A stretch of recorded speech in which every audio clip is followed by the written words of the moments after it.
kita kadang-kala solat fardu kita tak dapat nak buat sempurna. Jadi dengan ada kala kita kelang kabut, ada kala kita terlampau lambat, orang dah waktu dah nak habis baru nak solat. Jadi banyak sangat, dan bila solat itu pun sendiri hilang kita punya perhatian, tumpuan kita, kekhusyukan kita dan penghayatan kita. Sebab itu kalau kita tengok banyak benda tak menjadi dalam solat. Kalau dikatakan Allah akan memberkati solat kita ni, membawa kepada keberkatan hidup, tapi masih lagi sempit, masih lagi banyak kurang, hutang sana sini, gangguan sana sini, keadaan masih belum tenteram. Jadi di mana janji Allah? Apakah tidak tepati? Allah menepati janji. Cuma kita tidak pergi kepada sesuatu yang apa yang diminta. Mungkin barang yang kita bawa ni tak cukup nilai dia. Macam orang pergi niaga, dia bawa barang yang dah lama, dah lusuh. Jadi siapa nak beli? Barang dah jadi barang lelong, tak ada harga. Jadi macam itulah solat kita. Jadi untuk itu kita tampungkan dengan solat-solat sunat. Jadi solat-solat sunat ini kita buat, sebaik-baik solat sunat ialah kita buat di rumah. Dijadikan sebagai perhiasan, sehingga disebut sebaik-baik perhiasan rumah ialah solat-solat sunat. Hiasilah rumah kita. Jangan kita hiaskan dia dengan lampu-lampu, dengan apa-apa peralatan rumah saja. Itu kita nampak macam cantik rumah kita. Lampu dia, kilauan dia, semuanya teratur, tapi belum cantik lagi kalau kita tidak hiaskan rumah kita dengan solat-solat sunat. Jadi solat sunat ni kita buat di rumah. Kerana bila kita buat di rumah, satunya kita akan lebih khusyuk dan lebih ikhlas.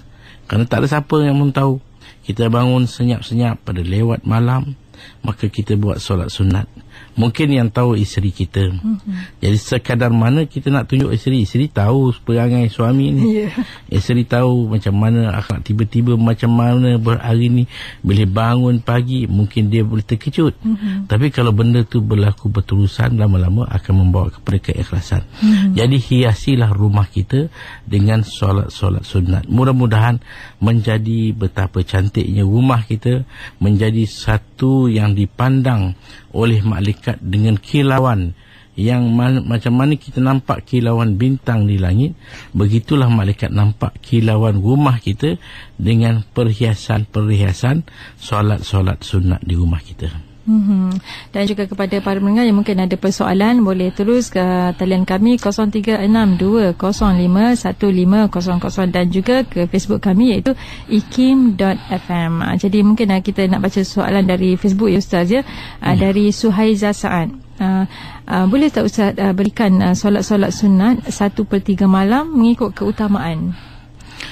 Solat-solat sunat pada 1/3 akhir malam, maka keutamaannya ialah seperti solat taubat, solat hajat, solat-solat sunat, apa saja solat-solat sunat yang kita nampak. Kalaupun tak ada solat sunat, kita buat solat-solat sunat mutlak, iaitu sunat yang semata-mata sunat. Dia tidak ada satu-satu, kerana malam ni dia tidak ada waktu. Dia tak macam duha ada waktu dia, isyraq ada waktu dia, qabliyah ada waktu, dipanggil sunat yang berwaktu. Tapi malam antara kita bangun 1/3 akhir ni, dia tidak ada waktu kepada solat tertentu. Jadi kita buat, yang penting ibadat kita tu ialah menghadap kepada Allah. Jadi kita buat dua rakaat sunat mutlak. Allahu Akbar, sajaku solat kerana Allah. Dah, itu niat kita. Maka kita baca Fatihah dengan penuh tumpuan, kita menyebut tasbih sebagainya dengan penuh kehadiran hati kita. Maka kita anggapkan ini satu ibadat kita dalam usaha mendekatkan diri pada Allah. Itu pun dah cukup cantik dah. Dalam keadaan kesunyian malam kita bangun, walaupun tak tiap-tiap malam, tapi perlu ada atur cara dia pada waktu malam untuk kita bangun bermunajat kepada Allah. Dan soalan seterusnya dari Nur Muhammad ya. Boleh tak saya gabungkan solat qabliyah dan ba'diyah zuhur dalam satu salam? Dan bolehkah solat jamak qasar untuk perjalanan untuk menonton perlawanan bola sepak? Kalau mengenai dengan qabliyah dan ba'diyah, maka kita kata itu tak boleh digabungkan. Kerana dua solat yang berbeza. Qabliyah satu solat yang disuruh atau disunat sebelum fardu, dan ba'diyah selepas. Boleh kita buat qabliyah selepas zuhur, tak ada masalah. Kita pergi ke masjid, imam sedang solat, jemaah semua sedang bersolat bersama dengan imam, maka dah tentulah keutamaan di sini kita solat berjemaah. Tapi masalahnya kita belum solat sunat qabliyah. Kita boleh buat selepas fardu zuhur. Buat qabliyah 2 rakaat. Kemudian kita buat ba'diyah 2 rakaat. Kalau buat 2. Kalau lebih kita buat qabliyah 2-2. Kemudian kita buat ba'diyah 2-2. Itu kedudukan dia. Tapi jangan digabungkan 2 dalam 1. Mana qabliyah ba'diyah 4 rakaat 1 salam, tu tak boleh. Dia tak akan jadi sebagai qabliyah dan ba'diyah. Adapun soalan mengenai dengan menonton bola, ada orang memanglah kita dari dengar dari Kelantan dari Kelantan turun ke ke Bukit Jalil ataupun daripada Kedah. Pertama sekali kalau tengok bola ni tak ada benda. Dia bukan satu maksiat, dia bukan satu judi, dia bukan satu mungkar. Sepak bola, apa sukan, masalah dia? Sukan. Kalaupun pemain tu pakai seluar pendek lah kata. Itu masalah sampingan. Dia bukan masalah asas. Asas dia satu benda bulat disepak, dimainkan. Dan kita yang menonton pun tak ada pertaruhan. Kita hanya bayar dia punya tiket dan masuk tengok. Dan di stadium tu saya rasa ada kemudahan surau. Kalau kita nak solat di stadium pun boleh kita solat. Jadi tidak menjadi masalah kalau kita nak kasar ataupun kita nak jamak. Kerana perjalanan kita tak dipanggil maksiat. Bukan kita datang daripada Kelantan atau daripada Kedah turun ke Kuala Lumpur. Niat kita nak mempertaruhkan permainan ini dengan satu bentuk judi. Itu maksiat. Atau niat kita untuk benda yang maksiat yang lain. Itu maknanya kalau orang ramai ni, setengah orang ini peluang dia nak mencuri motor. Jadi dia datang nak mencuri motor, niat dia macam tu. Waktu solat masuk dia pun nak solat, maka itu tak boleh. Tapi kalau kerana nak menonton semata-mata, maka itu tak ada masalah. Harus bagi dia untuk jamak maghrib dan isyak ataupun zuhur dengan asar, boleh, tak ada masalah. Dan kita ada soalan dari pun manggil, iaitu dari Sabariah, iaitu dari Kelang. Jadi silakan soalannya. Saya nak tanya tentang apa kelebihan solat sunat awabin. Type solat sunat awabin banyak kelebihan dia. Pertama, nama dia pun awab. Awab ni ialah orang yang bersungguh-sungguh dalam taubat. Segi secara khusus saya tak dapat menghadirkan kelebihan yang disebut dalam hadis, tetapi segi makna perkataan awab ialah satu keluhan, iaitu satu taubat, sifat seorang manusia yang amat terpuji. Jadi secara khususnya itu tak dapat saya hadirkan, tapi walau bagaimanapun kelebihannya tak kurang banyak kelebihan-kelebihan yang ada. Wallahu a'lam bishawab. Dan seterusnya dari soalan dari Encik Zulkifli dari Kapar. Jadi silakan soalannya. Assalamualaikum Ustaz, saya ada satu soalan. Tandanya di tempat saya tu kebanyakan di masjid tu ada musafir. Kemudian selepas saya solat fardu, contohnya fardu maghrib, saya buat solat sunat selepas fardu tu, ada datang masuk mengikut jadikan saya ni sebagai imam. Macam apa yang harus saya buat? Itu saja soalannya. Okey, baik. Tapi kalau kita solat sunat, tiba-tiba ada orang dia tak tahu kita ni solat sunat. Mungkin kita ni jemaah yang datang, kemudian dia pun ikut kita. Segi hukumnya boleh, tidak ada masalah. Kerana solat berjemaah, dia tak semestinya mempunyai satu solat yang sama. Imam solat fardu zuhur, makmum qada solat asar, atau sebagai contoh sebaliknya, imam solat fardu, makmum solat sunat, imam solat adaan, makmum solat qadaan. Semua tu boleh selagi susunan solat sama. Jangan berbeza, imam solat jenazah, makmum solat fardu, itu tak boleh. Kalau solat susunan sama boleh. Cuma kita ni sebagai imam, niat imam macam mana? Kita kata sunat. Kalau kita niat pun tak apa, tak niat pun tak apa. Kalau ada orang nak menumpang kita, apa salahnya kita niat sebagai imam dan kita bantu dia dengan menyaringkan bacaan supaya dia dapat ikut kita. Itu lebih baik. Dan dari Facebook, soalan seterusnya dari Muhammad Faizal Izzuddin. Saya nak tanya, bolehkah kita sembahyang solat, kita solat sunat tetapi solat fardu masih belum kita qada? Dan ini satu soalan yang berterusan kita dapati, memang banyak lagi mereka yang terus bertanya, dan saya rasa ni persoalan yang terus timbul dalam masyarakat kita. Kerana kebelakangan ni alhamdulillah satu suasana yang baik, iaitu kita nampak masyarakat kita dah mula sedar dan mula perasan, oh saya ni wajib solat. Kadang-kadang kesedaran itu timbul bila dah umur menjangkau 40-an, 50-an. Dia sedar yang dia sebenarnya kena solat. Alhamdulillah, ini satu suasana yang kita harapkan membina dalam masyarakat. Jadi bagaimana dengan tempoh yang telah lampau yang dia tak solat? Kita kata itu semua kena bayar. Kerana solat ni sebenarnya 3 syarat utama. Kita sebagai pertama Islam, yang kedua baligh, dan yang ketiga berakal. Kita sempurna kerana kedudukan Islam kita adalah sebab mak dan bapa. Kerana satu orang Islam ni, kalau mak dia Islam atau bapa dia Islam, anak itu kalau ikut hukumnya adalah kalau belum balik dikira Islam. Kalau satu keluarga mak atau bapa masuk Islam, automatik anak itu tak kira lah laki-laki ke perempuan, selagi belum balik dia ikut mak atau dia ikut bapa yang masuk Islam. Jadi kalau kita ni dah asal Islam, maknanya tuntutan tu yang pertama Islam dah lepas. Yang kedua baligh. Baligh iaitu bila usia 9 ataupun sampai ke 15. Maka itu usia baligh. Yang ketiga berakal. Jadi ini satu tuntutan yang tak ada siapa pun boleh terlepas. Jadi kalau tertinggal, kita kena qada balik solat kita. Buat qada, jangan buat sunat. Sunat kemudian kan, bahkan tak perlu kita buat sunat pun. Buat qada itu lebih besar dan banyak pengajaran dan pengertian yang akan kita dapat, insya-Allah. Dan contohnya macam bila bercakap berkenaan dengan solatnya qada ni, macam mana kalau dia tak ingat berapa banyak yang ditinggalkan solat tu, macam mana nak qada tu? Sebenarnya kita tak boleh jadikan alasan saya tak ingat lah. Dia boleh kalau kita duduk sekejap, kita tenung balik macam hutang lah. Dia kena buat satu perkiraan balik. Macam kita dipanggil kaedah hisabiyah. Kalau kita orang berhutang dengan kita atau kita berhutang, kita duduk tengok balik. Orang kita tengok buku 5 lah, buku 35. Tengok balik mana hutang-hutang apa semua.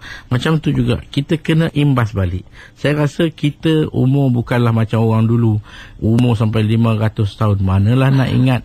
Kalau 500 tahun nak ingat ketika usia 25 tahun tak ingat. Tapi kita 60 tahun. 50 tahun. Kadang-kadang baru 40 tahun. Dia kata saya dah tak ingat lah. 40 tahun baru 15 tahun. Takkan terus lupa. Otak kita apa yang kita ingat. Jadi sebenarnya tak semudah itu untuk kita jadikan alasan. Baik, kita ada soalan lagi dari Norma dari Kelantan. Silakan soalannya. Saya nak tanya, sekiranya kita silap kiblat, kita kena solat balik ke ataupun macam mana? Bila kita dah habis solat, baru kita tahu yang kiblat kita tu salah. Lepas tu satu lagi nak tahu niat waktu solat tu ketika mana ketika berdiri, macam saya berdiri, saya niat nak solat waktu nak sahaja solat fardu zuhur 4 rakaat kan Allah Taala, Allahu Akbar, terus macam tu. Setengah pendapat pula menyatakan niat tu ketika takbiratul ihram. Sebab saya ni was-was, tak boleh nak buat yang dalam takbiratul ihram tu. Macam mana Ustaz? Boleh Ustaz sarankan? Okey, baik. Mengenai dengan kiblat. Kiblat ni satu daripada syarat-syarat sah solat. Kita mesti tahu arah kiblat. Jadi persoalan dia ialah kita kena tanya dulu. Sebelum kita pergi satu tempat, kita kena tanya. Sama ada, kalau ada orang kita tanya mana arah kiblat. Kalau dia bukan Islam, dia tak tahu kiblat mana. Kita mungkin tanya dia mana barat.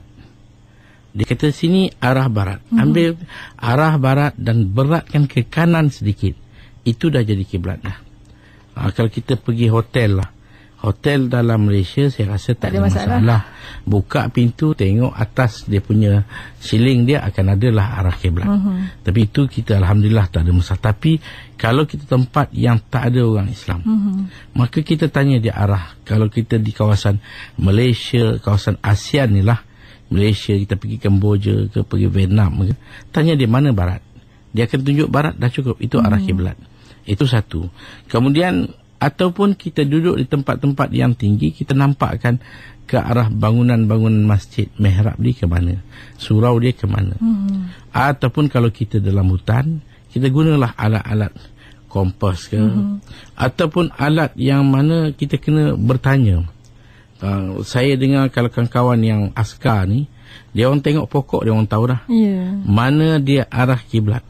Kerana barat, sebab pokok ni matahari akan terbit dan terbenam. Maka matahari terbit pada waktu pagi, dia pancaran cahaya tu membuatkan dia punya lumut pokok tu takkan timbul di sebelah depan, di sebelah belakang. Kerana pagi tu dia cahaya pancaran tu, dia akan tidak membuatkan tumbuh benda tu tumbuh subur. Dia memancarkan satu cahaya yang faedah kepada pokok.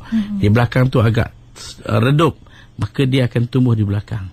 Jadi mereka beritahu, ini boleh tahu mana arah timur dan barat kerana matahari dalam hutan. Mereka boleh dapat. Jadi kita kena tanya. Kalau kita dah tanya, buat solat, tiba-tiba dah selesai, silap. Solat kita tak perlu ulang. Tapi kalau tanya, tanpa kita bertanya, maka solat kita tidak sah. Kita pergi rumah kawan, kita tengok sejadah tergantung tepi, kita tak tanya pun, kita perasan macam rumah kita je, kita bentang solat, elok selesai dia kata, bukan situ kiblat, sini. Kita dah silap, kena ulang semula. Solat kita tak sah sebab kita tidak bertanya. Jadi itu masalah. Jangan kita terus nampak sejadah, kita tengok bilik air pun sebelah, ambil wuduk, dan dia mungkin sedang siapkan untuk makan kita. Kita dah selesai solat dah. Tadi saya solat arah sini, betul ke? Itu bukanlah, itu kiblat sebelah sini. Solat kita tak sah. Itu masalah dia. Kemudian masalah niat. Selalu timbul masalah was-was. Betul. Saya nak menasihatkan kepada mereka yang berpenyakit was-was, ini sebenarnya adalah perangkap syaitan. Jangan kita mainkan atau berikan ruang kepada syaitan menguasai kita dengan penyakit was-was. Walaupun kita kata saya dah 10 tahun dah, 20 tahun dah, bukan satu penyakit yang semestinya kalau dah lama tak boleh tanggalkan. Tak. Kita kena cabut, buang. Jadi dengan apa cara? Dia kata benda ni dah jadi macam sebati. Walaupun kita, kalau kita tahu syaitan ni musuh kita, takkan kita bertekad nak ikut juga syaitan. Dengan semayang kita ni, syaitan boleh bawa masuk kita dalam neraka. Kalau kita tengok dalam Al-Quran, Allah sebut fawailun lil musallin, neraka wil bagi orang solat. Bukan dia mencuri, bukan dia berzina, dia solat pun boleh memasukkan dia dalam neraka. Iaitu solat dia yang telah berlaku kerosakan, antaranya ni lah. Sebab itu kalaupun sudah lama dia kata saya tak boleh nak ubat, kamu masih lagi nak ikut rentak syaitan, patut kita kena ubat. Apa cara? Dengan menuntut ilmu. Kita tanya ulama. Ulama kata hadirkan dalam kita takbir, Allahu Akbar, sahaja aku solat fardu zuhur. Hadirkan, bukan bayangan. Buatkan dia dalam bentuk lintasan. Dah cukup. Jangan kita tak masuk lah, tak dapat lah. Kadang-kadang takbir ni macam nak terbang. Allah, macam nak menurun. Ada yang macam nak bersilat, bukan main lagi. Ada yang kena sawan pun ada, bersentap semacam. Kenapalah menyiksakan sangat? Benda tu semudah. Kalau kita rasa susah sangat, kita bacalah sebelum tu, baca a'udzubillah, baca qul a'udzu birabbin nas, dan persiapan awal lagi. Dalam kita pergi tandas tu, kalau boleh, kita kena jaga. Setengah orang masuk tandas dia tak jaga. Dia meludah dalam tandas, dia tak boleh tahan bau, dia ludah. Ludah tu ganggu. Dan satu lagi, melihat kepada apa yang kita buang, itu ganggu. Bercakap-cakap, itu ganggu. Dan berbagai-bagai, itu kita kena jaga. Dia akan mengganggu dan membawa kepada tidak ketentraman kita dalam solat. Jadi daripada sana, jangan membazir. Ini kadang-kadang kita buang air, keperluan kita beberapa cebok air, kita guna sampai baldi, tangki air habis. Jadi itulah sebenarnya laluan yang kita telah buka pada syaitan. Jadi saya nasihatkan kepada puan yang bertanya, selesaikan penyakit tu. Ambil satu kata putus, bila sebut Allahu Akbar, terus hadirkan sahaja aku solat fardu zuhur, selesai. Kalau ada bisikan lain, jangan pedulikan dia, itulah syaitan. Ya. Dan seterusnya dari Siti Solehah, jikalau kita mempunyai satu benda yang kita hajati, mana yang lebih afdal, buat solat sunat istikharah ataupun solat sunat hajat? Kalau kita berbelah bagi, ada dua teman, katakanlah nak masuk meminang. Jadi kita ni berbelah bagi. Satu datang daripada keluarga sebelah mak, satu datang daripada keluarga sebelah bapa. Dua-dua pun handsome, dan dua pun gaji bagus, semua bagus, semua mana satu. Jadi kita buat solat sunat istikharah. Minta, bukan dia Allah nampakkan kita duduk atas pelamin dengan yang ni. Tak kadang-kadang hati kita tu lebih terbuka ke mana. Kita nampak satu daripada dua ni, satu kecenderungan dia kepada ibadat tu lebih berbanding yang satu lagi ni, dia terlampau sangat suka sono aja. Jadi kita tengok pertimbangan kita, maka di situ solat istikharah. Tapi kalau kita ada satu saja calon, tak ada orang lain, kita minta dia rasa terpikat dengan kita. Jadi dia susah sangat nak sebut kawan berkawan, tapi kahwin tak nak. Dia kata kita seronok suka-suka sudah. Sekadar kita bertelefon cakap bila nak kahwin nanti dulu. Jadi kita nak minta dia buka hati dia. Jangan main-main dengan saya. Saya ni hidup nak kena ada teman, nak hidup bukan nak duduk bawah mak bapak aje. Awak kalau nak dengan saya sebut. Sebagai contoh, kadang-kadang orang mula malu nak sebut. Jadi kita kurang-kurang tunjukkan SMS ke, kita buatkan temu janji kahwin dan sebagainya. Jadi nak diterbuka hati dia, maka kita solat hajat lah. InsyaAllah dengan hajat kita, dia pun akan terbuka hati dia untuk melamar kita dan sebagai teman hidup. Dan seterusnya kita ada soalan lagi dari Sadiah dari Melaka. Silakan. Assalamualaikum Ustaz. Saya Sadiah daripada Melaka. Saya nak buat pertanyaan, bilakah waktu sembahyang Isyak itu dilakukan? Sebab antara subuh dengan sembahyang Isyak tu, waktu dia tu pertengahan tu kan bukan waktu Ustaz. Terima kasih. Assalamualaikum. Assalamualaikum. Jadi masalah isyraq pun selalu juga kita jumpa soalan ini. Solat isyraq memang satu solat sunat yang besar untuk kita, sehingga dikatakan Allah akan menyelesaikan hajat kita sehari itu. Jadi sebenarnya dia bermula dengan solat subuh. Solat subuh berjemaah, kemudian kita duduk di tikar sembahyang sampai mana, kalau kita tengok dekat takwim dia ada tulis waktu terbit matahari. Maka bila berlaku waktu tu, ambil 15 ke 20 minit lah. Lepas tu kita solat sunat. Itu waktu dia, waktu sunat isyraq. Kita buat dua. Maka insyaAllah, mudah-mudahan dengan doa kita, Allah sempurnakan hajat kita insyaAllah. InsyaAllah. Jadi kita ada soalan lagi dari Muhammad Fauzi dari Setapak. Soalan saya, sekarang ni banyak di dalam pasaran ada buku solat lah. Ya, boleh atau tidak saya mengambil rumusan dalam solat sunat itu untuk mempraktikkannya tanpa berguru dengan yang orang asal? Baik. Maksudnya berguru dengan kitab saja, dengan buku saja. Ya, jawapan dia, kita kata dia tidak akan memberi sesuatu yang sempurna. Kita mesti ada guru. Kalau kita baca, kadang-kadang dia tidak boleh memberi. Kita tak tahu, yang menulis lain, yang mencetak lain. Kadang yang baca tu faham lain. Yang faham lain. Jadi yang menulis, dia tulis satu perkara. Yang mencetak, dia mungkin tersilap cetak.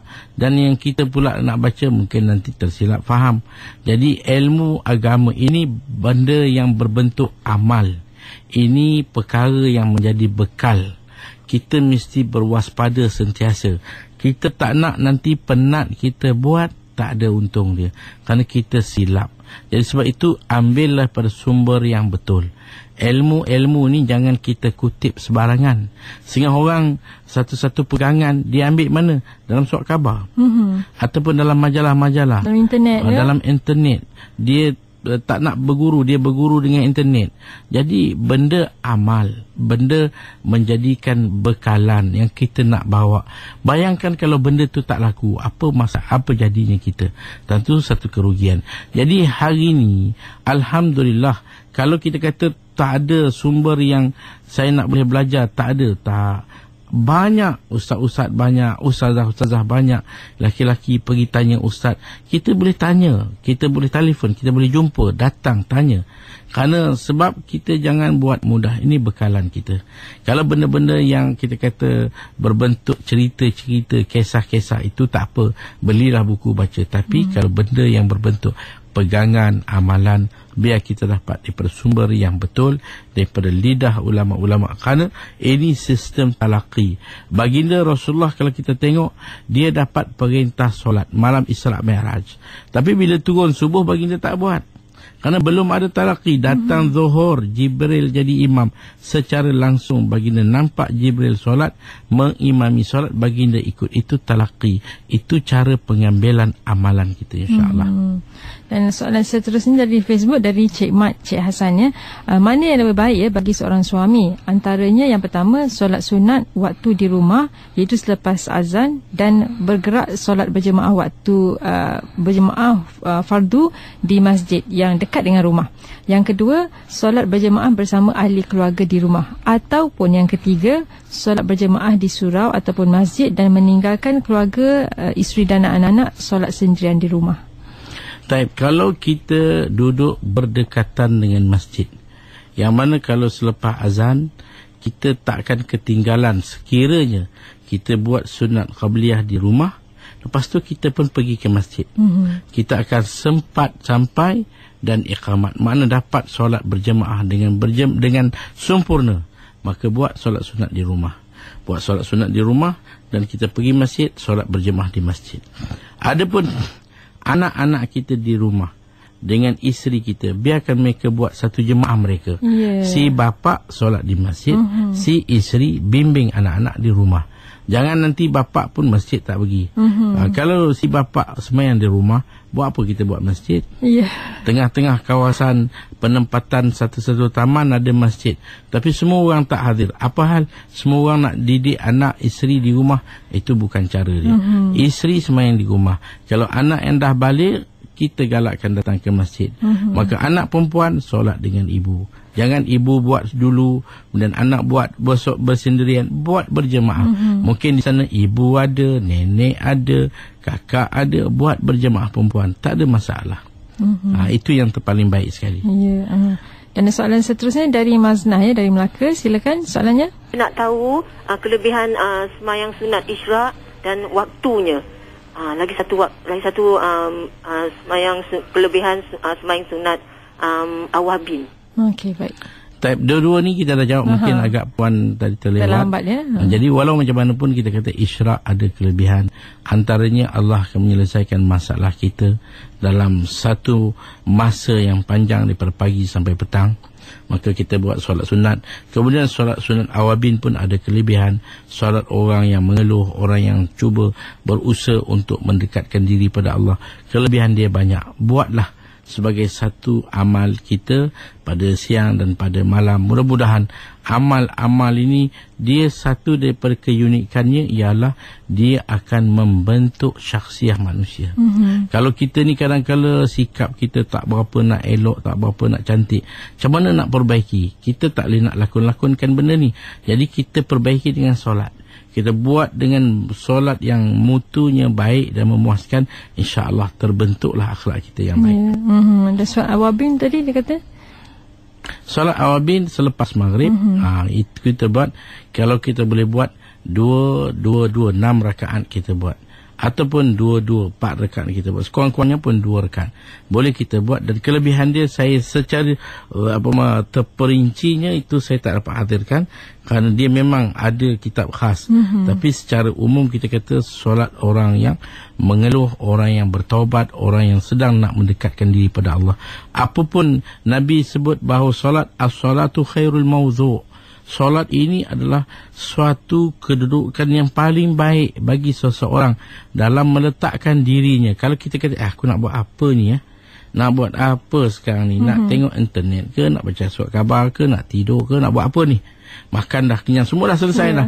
Tak ada apa, nak buat apa? Maka dia kata sebaik-baiknya ialah solat sunat. Itu paling baik sekali. Okey, baik. Kita ada soalan seterusnya dari Amin dari Shah Alam. Silakan. Ya, Assalamualaikum Ustaz.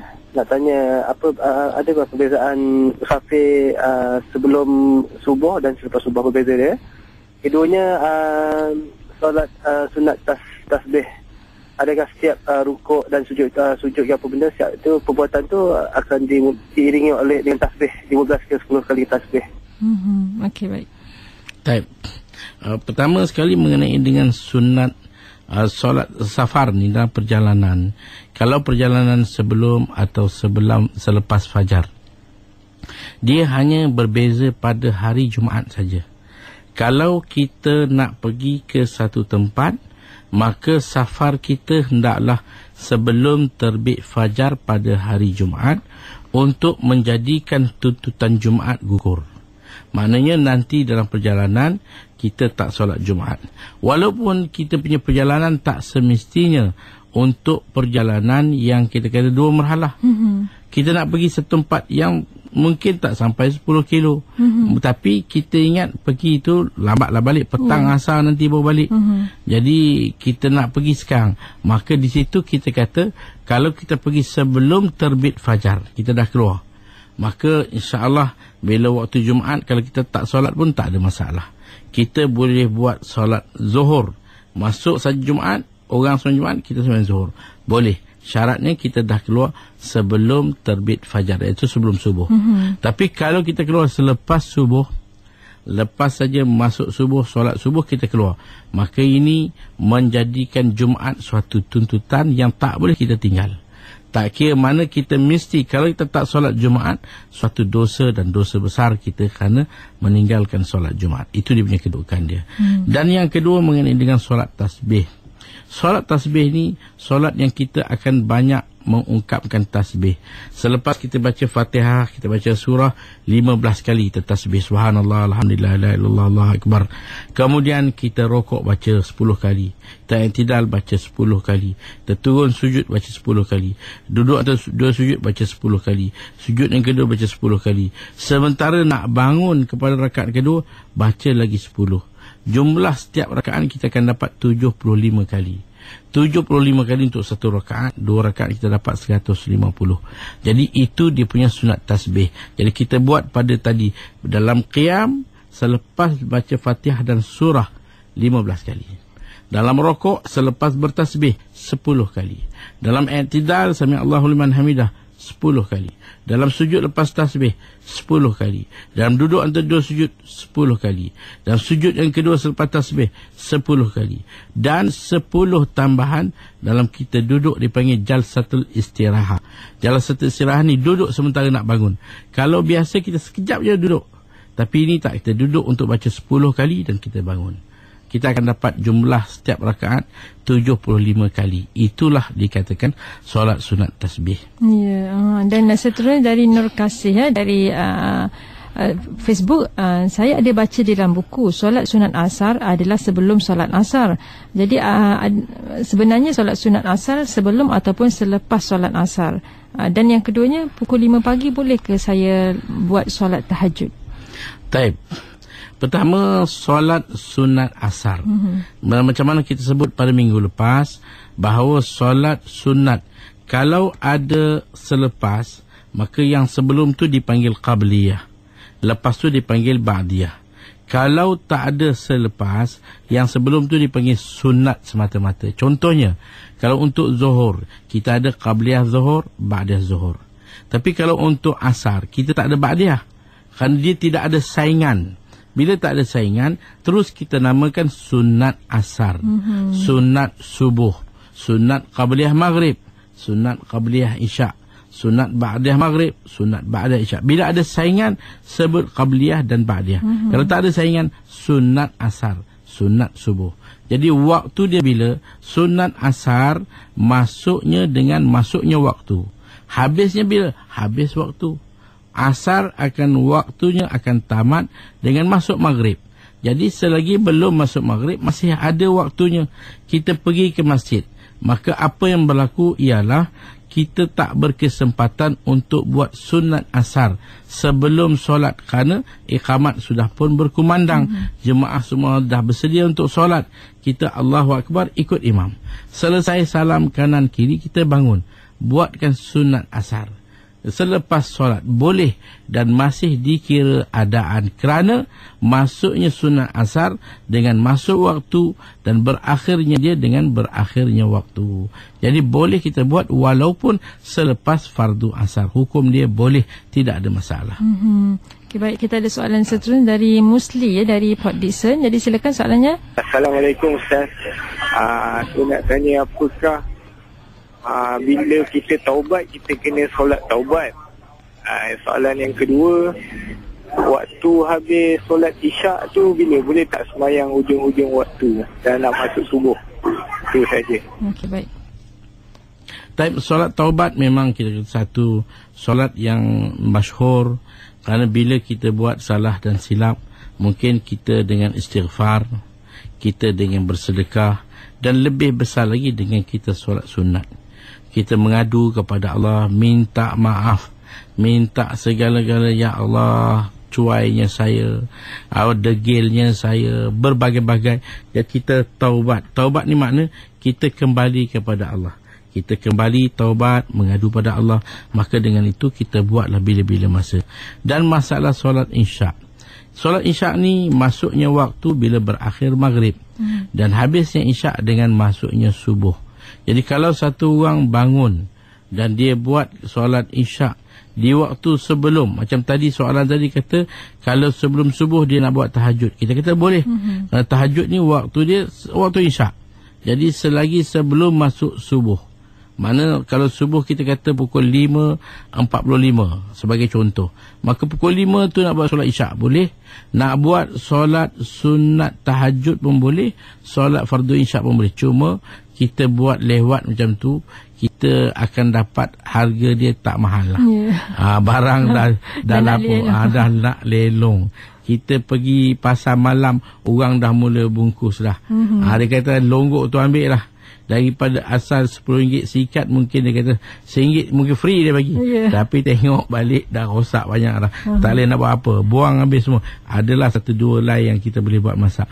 Maknanya barang dah tak cukup laku. Jadi kalau isyak macam tu tak payah dibuat awal waktu, fresh. Maka fresh ni sedap, elok. Kita dapat ikan fresh daripada laut, masak, manis, lemak, sedap. Oh, bukan main. Itu kalau makanan. Kalau solat lagilah hebat. Dan seterusnya dari Hamidah Wahab soalan, saya nak tanya tentang solat duha.